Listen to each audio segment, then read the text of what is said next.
একজন নিজের বাপের রাষ্ট্র বানাতে যা আজকে দেখ হাতিরের মতো ভারতে পালা গেছে। মাহমুদ আলম সাহেব মিডিয়ার মাধ্যমে আপনাকে হুঁশিয়ার করে বলতেছে, আপনি আপনার বক্তব্য প্রত্যাহার করবেন।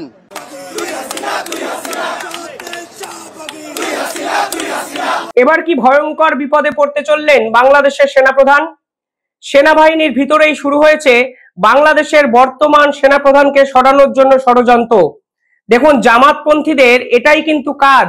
যুগ যুগান্তর ধরে তাদের বিপক্ষে যারা কথা বলেছেন তাদেরকে সরানোর নোংরা খেলা কিন্তু খেলেছে এই মৌলবাদী জামাতপন্থীরা। আর এবার সেনাবাহিনীর ভিতরে একাধিক সেনাপ্রধানের ঘনিষ্ঠ কর্তারাই সেনাপ্রধানকে গ্রেফতার করতে চেয়েছিলেন এবং সেনাপ্রধানের বিপক্ষে একাধিক ষড়যন্ত্র করে তাকে নাকি কারাগারে ঢোকাতে চেয়েছিলেন। কিন্তু ওয়াকার, এই যে সেনাপ্রধান ওয়াকার, নিজের হাতে সম্পূর্ণ ক্ষমতাটা কিন্তু টেনে নেন। বিভিন্ন নিউজ পত্রিকায় প্রকাশিত হয়েছে বাংলাদেশের এই সেনাপ্রধানকে সমর্থন করতে ভারতের national security adviser Ajit Doval নাকি বাংলাদেশে গিয়ে হোটেলে একটি মিটিং করেছেন এবং ভারতের সাহায্যে বর্তমান বাংলাদেশের সেনাপ্রধানকে কনফিডেন্স দেওয়া হয়েছে এই আইএসআই এবং পাকিস্তানের চক্রান্তকে ভেস্তে দেওয়ার জন্য বাংলাদেশের পাশে থাকবে ভারতবর্ষ। যদিও এই খবরের অফিসিয়াল কনফার্মেশন ভারতের পক্ষ থেকে এখনো কিন্তু প্রকাশিত হয়নি। কি হয়েছে আসল ঘটনা? সেনাবাহিনীর মধ্যে বিভিন্ন ভাগ কিন্তু এর আগেই উঠে এসছে। আমি একাধিক ভিডিওতে বারংবার বলে ফেলেছি আপনাদের যে বাংলাদেশের এই সেনাবাহিনী কিন্তু 2 থেকে 3টে ভাগে দ্বিখণ্ডিত। একটি ভাগ আছে যারা হাসিনাপন্থী, যারা ভারতের সমর্থনে বিভিন্ন ক্ষেত্রে কথা বলেন এবং ভারতের সমর্থনে একই সঙ্গে চলতে চান।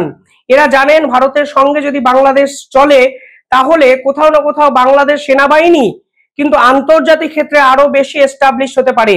অপর যে ভাগটা আছে সেটা হলো জামাতপন্থী এবং বর্তমানে এরা পাকিস্তানপন্থী এবং আইএসআই দ্বারা নিয়ন্ত্রিত। মূলত এই বাহিনীর চোটেই শেখ হাসিনাকে কিন্তু ভারতবর্ষে চলে আসতে হয়েছে এবং সেনাপ্রধান কিন্তু এই বাহিনীকে প্রথম থেকেই কন্ট্রোল করেননি। এটা কিন্তু তারও ব্যর্থতা। কিভাবে বোঝা গেছিল এরা পাকিস্তানপন্থী? দেখুন, একটি দেশের শাসক যখন অন্য দেশে চলে আসে তখন রাজনৈতিক দলের ভূমিকায়, বিরোধী রাজনৈতিক দলের ভূমিকায় কিন্তু সেনাবাহিনীর এই সকল লোকজন রাস্তায় নেমে গেছিলেন। তারা প্রকাশ্যে দিবালোকে বঙ্গবন্ধু শেখ মুজিবুর রহমানের মূর্তি দড়ি বেঁধে মাটিতে ফেলে দিয়েছিলেন। একটা দেশের সেনাবাহিনী এই ধরনের কাণ্ডজ্ঞানহীন এই ধরনের আচরণ কখন করে? যখন তারা মনে প্রাণে চায় ওই নির্দিষ্ট দলকে, নির্বাচিত সরকারকে দেশের ক্ষমতা থেকে সরাতে। অর্থাৎ প্রথম থেকেই বোঝা গেছিল এই সেনাবাহিনীর ভিতরেই কিন্তু একাধিক ভাগ হয়ে গেছে, যা সেনাপ্রধান চেয়েও এটাকে কন্ট্রোল করতে পারেননি। সেনাপ্রধান অনেক কিছুই আরো পারেননি। এই সেনাবাহিনীর বিরুদ্ধে বারংবার এই ছাত্রনেতারা বিভিন্ন অভিযোগ তুলেছিলেন শেখ হাসিনার সময়। বিভিন্ন ছাত্রনেতা বলেছেন সেনাবাহিনীর সদস্যরাই নাকি ছাত্রদের উপর গুলি চালিয়েছে, ছাত্রদের উপর অত্যাচার করেছে এবং এই সেনাপ্রধানের উচিত ছিল যারা এই ধরনের কাণ্ড কারখানা করেছে তাদেরকে খুঁজে বার করে সেনাবাহিনী থেকে বের করে দেওয়া। কিন্তু সেনাপ্রধান আজ অবধি যারা ছাত্রদের উপর এই ধরনের অমানবিক অত্যাচার করেছে বলে অভিযোগ করা হয়েছে তাদেরকে কিন্তু খুঁজে বার করতে তো পারেনি, উল্টে বিভিন্ন জায়গায় তাদেরকে পোস্ট দিতে বাধ্য হয়েছে এই সেনাপ্রধান। এবার সেনাপ্রধানের অপরাধটা কি? কারণ সেনাপ্রধান এবার এদের বিরুদ্ধে হুঁশিয়ারি দিতে শুরু করে দিয়েছিলেন যারা বাংলাদেশকে কার্যত নরকে পাঠিয়ে দিয়েছেন, বাংলাদেশের মাটিকে নরক বানিয়ে দিয়েছেন। মনে আছে সেনাপ্রধান 2 সপ্তাহ আগে বোধহয় কি বলেছিলেন? তিনি বলেছিলেন অনেক হয়েছে, I had enough for 7 month.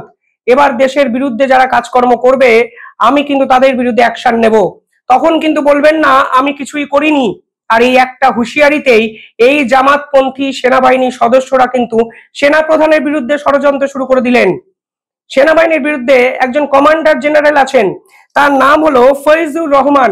শোনা যাচ্ছে তিনি নাকি আইএসআই এর সঙ্গে গোপনে একটি মিটিং করেন এই সেনাপ্রধানকে টপকে এবং এই মিটিং এ প্রত্যক্ষ মদত দেয় এই মোহাম্মদ ইউনূসের প্রধান সহযোগী যদি বলা হয় সেই ব্যক্তি, যিনি আবার হিজবুত তাহরির এই সংগঠনের সদস্য ছিল, মাহফুজ আলম, যিনি আবার এক্সটেন্ডেড বাংলা গড়ার ডাক দিয়ে ভারতকে হুমকি এবং হুঁশিয়ারি দিয়েছিলেন। অর্থাৎ সমস্ত বিন্দু দেখুন মিলেমিশে এক জায়গায় এসে পৌঁছে যায়, সেই পাকিস্তান, সেই আইএসআই, সেই জামাত, সেই হিজবুত তাহরির, সেই বৃহত্তর ষড়যন্ত্র যা তারা শেখ হাসিনার বিপক্ষেও করেছেন। কিন্তু এখন শোনা যাচ্ছে বাংলাদেশের সেনাপ্রধান প্রাথমিকভাবে ধাক্কাটা সামলে উঠেছেন। আমার কাছে যে খবর এসছে সেখানে বলা হয়েছে বর্তমানের এই সেনাপ্রধান বাংলাদেশের এই সেনাবাহিনীকে কন্ট্রোলে নিয়ে নিয়েছেন এবং 12 জন সেনা কর্মকর্তাকে নজরবন্দি করেছেন, অর্থাৎ ঘরে তাদেরকে একদম কড়া ম্যান মার্কিং করে দিয়েছেন। তাদের নাম কি? কামরুল হাসান, ইকবাল করিম ভুইয়া, ইনি প্রাক্তন সেনাকর্তা, হাসিনুর রহমান, ফৈজুর রহমান। এই ফৈজুর রহমানকে কিন্তু প্রচন্ড বিশ্বাস করতেন এই সেনাপ্রধান ওয়াকার।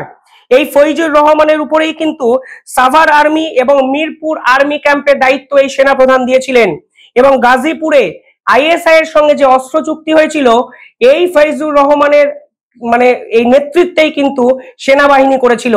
আর এখন এই ফৈজুর রহমান চেয়েছে মাহফুজ আলমকে সঙ্গে নিয়ে এই সেনাপ্রধানকে ষড়যন্ত্র করে কারাগারে ঢুকিয়ে দেওয়ার জন্য। এই তো বাংলাদেশের অবস্থা, এই তো মোহাম্মদ ইউনূসের শাসনকাল। আপনারা অনেকে কমেন্টে লেখেন আমি হয়তো অহেতুক সমালোচনা করি, কিন্তু সেনাবাহিনীর ভিতরে থাকা এই অন্তর্দ্বন্দ্ব আজকে একটা দেশের সরকার কার্যত পাত্তা দিয়েছে এবং আন্তর্জাতিক স্তর এই পুরো বিষয়টা যখন সামনে নিয়ে আসছে, একটা দেশের সুরক্ষার প্রশ্নে আর কোথায় দেশটা চলে গেল সেই গভীরে গিয়ে হয়তো আজকে বাংলাদেশের সাধারণ মানুষও ভাবছেন না। একজন নিজের বাপের রাষ্ট্র বানাতে যায় আজকে দেখ হাতিরের মতো ভারতে পালা গেছে। মাহমুদ আলম সাহেব, মিডিয়ার মাধ্যমে আপনাকে হুঁশিয়ার করে বলতেছে আপনি আপনার বক্তব্য প্রত্যাহার করবেন।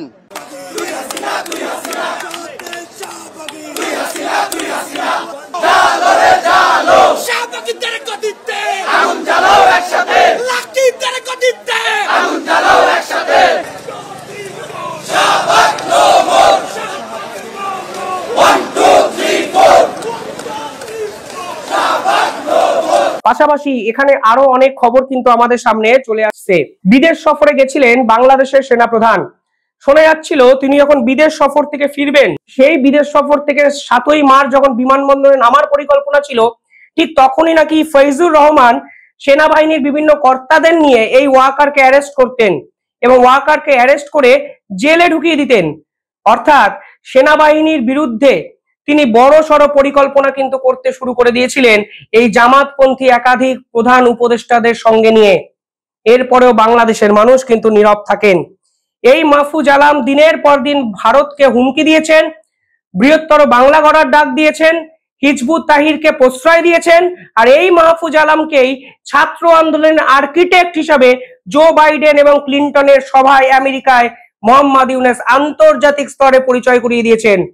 অর্থাৎ এই সেনাপ্রধানের বিপক্ষে আসলে এই মাহফুজ আলম নাকি ফৈজুররা আছে, নাকি অনেক গভীরে গিয়ে যদি ভাবেন তাহলে এর পিছনে স্বয়ং মোহাম্মদ ইউনূস আছে, সেই প্রশ্ন কিন্তু আন্তর্জাতিক বিভিন্ন সংবাদপত্র অলরেডি তুলে দিয়েছে। পাশাপাশি আরো দুটো বিষয় উঠে আসছে। জাতিসংঘের ওই ভল্টার টার্ক তিনি কি বলেছিলেন মনে আছে? তিনি বলেছিলেন যখন শেখ হাসিনার বিপক্ষে আন্দোলন শুরু হয়েছিল জাতিসংঘ সেনাবাহিনীকে নির্দেশ দিয়েছিল। কি নির্দেশ দিয়েছিল? যেন ছাত্রদের উপরে গুলি চালানো না হয়। আর এখানেই আন্তর্জাতিক স্তরের একাধিক মাধ্যম প্রশ্নচিহ্ন তুলেছিল কিভাবে একটা দেশের ইন্টারনাল পলিটিক্সকে বাইরে থেকে কন্ট্রোল করতে পারে জাতিসংঘ। সেনাবাহিনী পরের দিন একটি স্টেটমেন্ট দেয়, তারা বলে জাতিসংঘ যা বলেছে ভুল বলেছে, মিথ্যে বলেছে। আর জাতিসংঘের মতো একটা প্রতিষ্ঠান আন্তর্জাতিক প্রেক্ষাপটে দাঁড়িয়ে বাংলাদেশের মতো একটা ছোট্ট টুকরো দেশকে নিয়ে মিথ্যা কথা বলবে, আমার দৃঢ় বিশ্বাস, আমি জাতিসংঘের বড় সমালোচক হলেও এই দৈন্যতা জাতিসংঘের অন্তত আসেনি।